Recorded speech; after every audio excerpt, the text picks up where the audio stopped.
One of the things that I think a lot of business people are quite concerned about is the way the government is behaving around this foreign direct investment outflow that they're seeing, the capital flight. I mean, you just look at the movie industry, over the last 18, 24 months, the amount of capital that's shifted out of the country in excess of $9 billion. You're talking about a 1,500% increase in that sector alone. And this is setting up some real challenges for the government. It is, absolutely, Jeff. After last year, we saw a record outbound M&A from China, and it really put the government on edge. They were really concerned about all the money that was leaving China. And now, given the U.S., there's certainly a number of interest rate hikes on the cards. That pressure to move money out of China for better returns elsewhere, that's going to continue.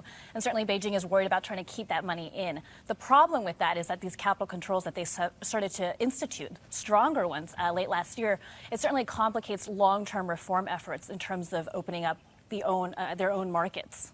And the challenge, as you know, is that increasingly for domestic companies in China, things are getting tougher. Just listening to some of the comments we heard from CEOs we spoke to in Beijing this week. What we've seen over the last few years is the growth of the local MNCs and the Chinese base. And the real competition for the foreign multinationals is not their fellow foreign multinationals. It's the companies here that originate in China or India or other places like Vietnam, the Philippines, Indonesia are the ones that are becoming more and more important. China's been an enormous beneficiary of the globalization trend that it's ridden since its accession to WTO in 2001.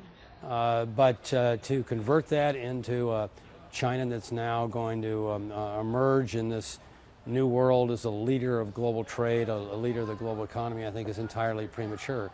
China's got a lot of problems at home that it still has to address. We believe China will further deepening the opening of its own domestic capital markets to the foreign participations.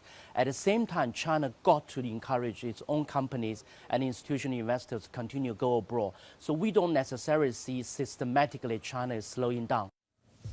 And just to pick up on some of those points, I mean, China has this manufacturing agenda for 2025. Is that going to cause trade friction? Well, it's certainly brought a lot of criticism already. A lot of Western companies, even in Europe, a lot of the Chamber of Commerce, for example, has leveled a lot of criticism over this plan. It's meant to bring self-sufficiency to China in a number of key high-tech sectors. But the concern is that if China can do that for itself, that it will essentially become an import substitution plan, and that complicates long-term trade efforts for companies that are hoping to find lots and lots of growth and success in China. I mean, it's 1.4 billion people. It's the world's largest consumer market. And of course, they see quite a bit of growth going forward there. And if they're not able to continue trading and engaging with the world's second largest economy, that certainly does pose an issue if they're looking for more. Yeah, and that's the challenge, Bernie, as you know. Just a lot of things don't seem to add up at the moment. I mean, if this is an economy that's trying to drive itself into a kind of goods and services strong domestic demand story, why on earth continue to focus on what they've done in the past, which is be the shop floor, if you like, the manufacturing hub, the low-cost manufacturing center for the world?